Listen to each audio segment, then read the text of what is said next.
majority of Magic fans were left shocked with how last night's draft played out. Even though Vegas oddmakers had set Anthony Black as the overwhelming favorite for the number 6 overall pick throughout the day, his selection still came as a surprise. Jett Howard being taken before the rest of the draft's best late lottery shooters like Gradey Dick and Jordan Hawkins was also unexpected. But having time to reflect now, I think both of these selections were kinda obvious and hidden in plain sight. Anthony Black is an extremely high IQ and competitive player with positional size and game-changing point of attack defense, with shooting being his greatest flaw. It's not hard to see why the Magic would, take him. His selection didn't receive much love from Magic fans, but I think Black is going to prove a lot of his doubters wrong like Franz Wagner did, and will be a magician for a long time. It just sucks that it could come at the expense of Markelle. But the Magic are clearly building around Paulo and Franz and came away with 2 complementary players that they thought would best fit our 2 franchise pillars going forward. Jett Howard's selection though should have been expected. He has ties to Michigan and the Magic knew more about him, probably more than any other team.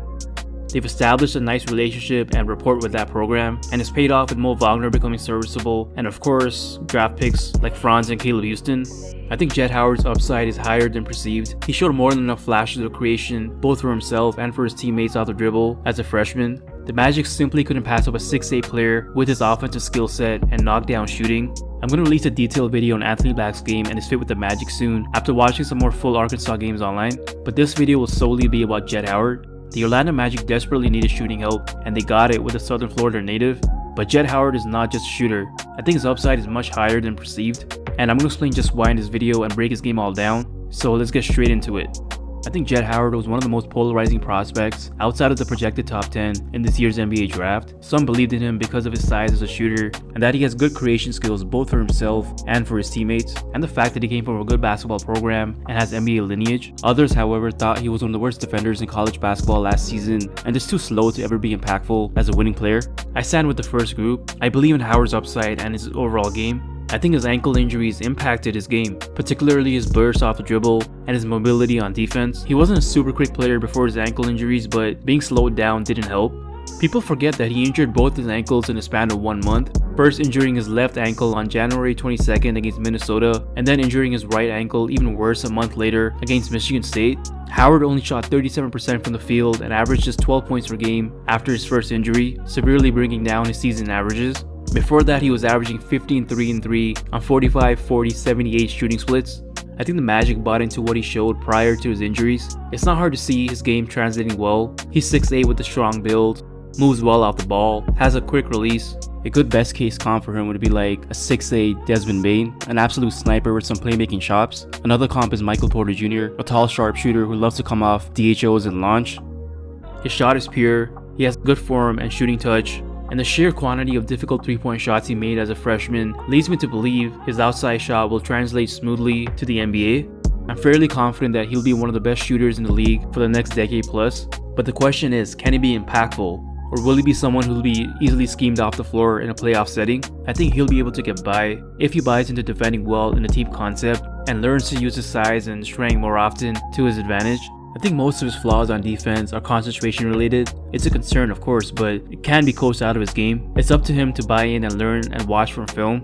What's going to work in his favor is being the son of an 18-year vet and a current coach in college basketball. Of course, I'm referring to Juwan Howard. He's going to receive good guidance and will have an easier time adjusting to the NBA. Another thing that will work in his favor is having more space to operate in the NBA, and he'll have the luxury of playing with multiple high IQ playmakers on the floor with the Magic. He won't get left hanging on spot ups and from his movements off the ball, and movement shooting is one of his strengths. He shot nearly 40% off the catch, he makes clever reads off the ball, he can run him off pin downs and floppy actions, he also relocates to open space as well.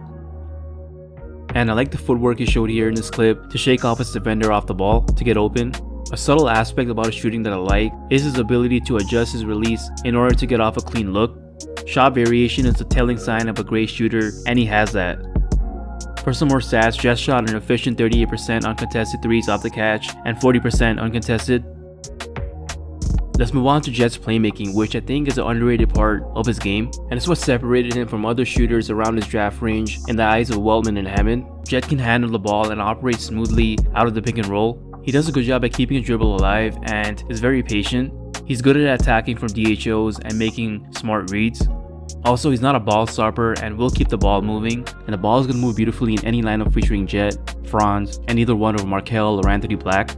What I like about his passing is his ability to take care of the ball, as he posted an impressive assist to turnover ratio of 1.6, a decent assist percentage of 13, and a turnover percentage of under 10, all good indicators of his untapped potential as a good connective playmaker. It's important to note that a good chunk of his assists came from pick and pops and dump offs to Michigan big man Hunter Dickinson. It doesn't hurt that he had an effective two-man game with a high-scoring, high-usage big.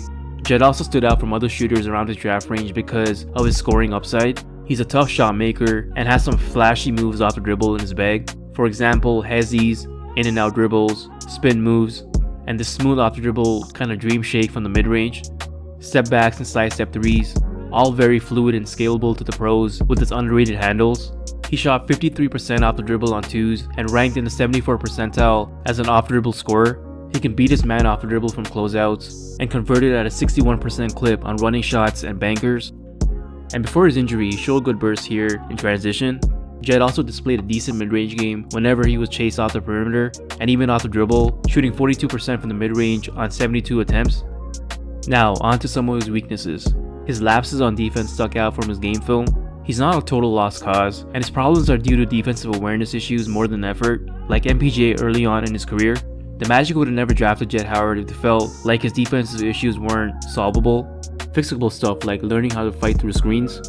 He was a huge liability when defending the pick and roll, for example, not being able to tag well enough onto the roller on switches or getting beat by smaller and quicker players. You can blame his ankle injuries for the latter, I guess. He doesn't have the fastest feet laterally and hip mobility, but in some clips he does look like a very good one-on-one defender. And if he does get beat, what's encouraging is that his length gives him enough leeway to recover in front of his man. When engaged, he can clamp his man on the perimeter like he did here twice in one possession. He can disrupt passing lanes and can recover fast enough to contest from behind after getting beat. And I like how he adds a little extra on his blocks. Pretty demoralizing for an opponent. His best trait on defense is his help defense. He'll make smart rotations in order to prevent dribble penetration, and I think he'll be able to do well in a team concept. And the Magic could mask a lot of his deficiencies on defense with the way the team is constructed.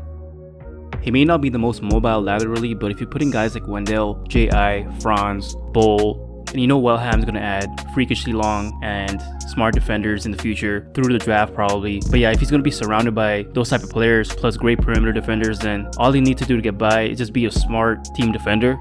He has the length and good recovery instincts. Another weakness is his defensive rebounding. He only boxed out his opponent on just 14% of his opportunities. Rebounding was an issue for us last year, so he better learn to box out if he wants to earn extended minutes as a rookie. He can also improve his finishing around the rim. He shot only 50% in the half court in just 26 attempts.